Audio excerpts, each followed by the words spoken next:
alamin nga natin update yung kidnapping, ha?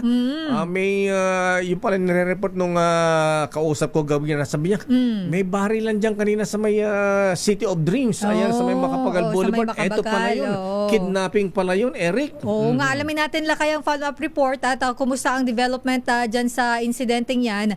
Dito nga po sa kidnapping at shooting incident dyan sa may Macapagal Boulevard. Kagabi po ito nangyari. RH30, Eric Dastas. Eric.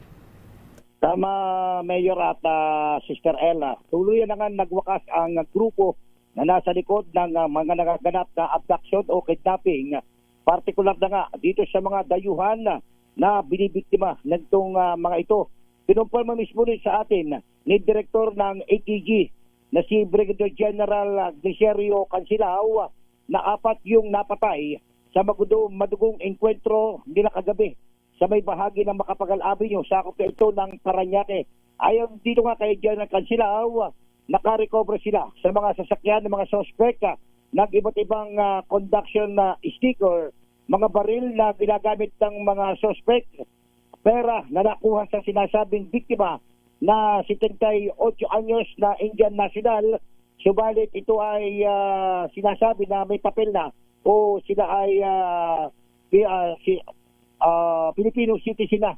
Matagal na kanya na nambibiktima itong grupo na dati ring nasa active duty. Subalit sa dami ng mga kinakasangkutan kaso nitong go ahead ngayon. Sabi mo nasa active duty, ano to? Militar o pulis? Ito ay Mayor Rata Sister, ito ay mga dating pulis. Mga dating pulis. Dating pulis, alam niya. Grabe naman. Yung ito ay may mga kinakasangkutan iba't ibang klase ng kaso. Kaya ito ay tuluyan na ngang tinanggal sa serbisyo ng hanay ng PNP. At itong mga napatay na ito ay may mga pinakaharap ng ating kaso o may mga warrant of arrest. Ito'y ayon na rin nga dito kay Director AKJ Cansilao.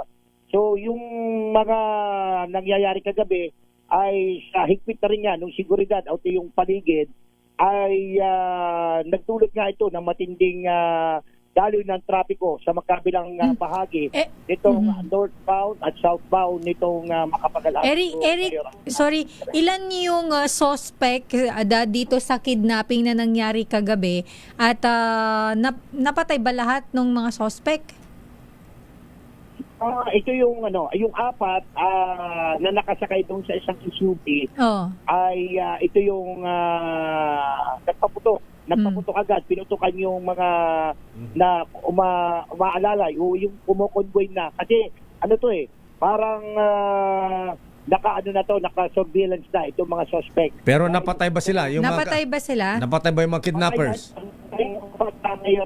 Apat yung patay. Sa panig ng pulisya, may tinamaan? Wala pang ibinibigay na impormasyon sa atin si General Cansilao Mayor dahil ongoing pa nga yung manhunt operation na sinasabi na may mga posibleng kasamahan pa itong mga suspect na encounter nila kagabi. Sino yung victim na senior citizen? Ito yung Indian national, wala pa tayong nakukuha pangalan up to now ngayon. Yung 78 years old na Indian national, subalit ito nga daw ay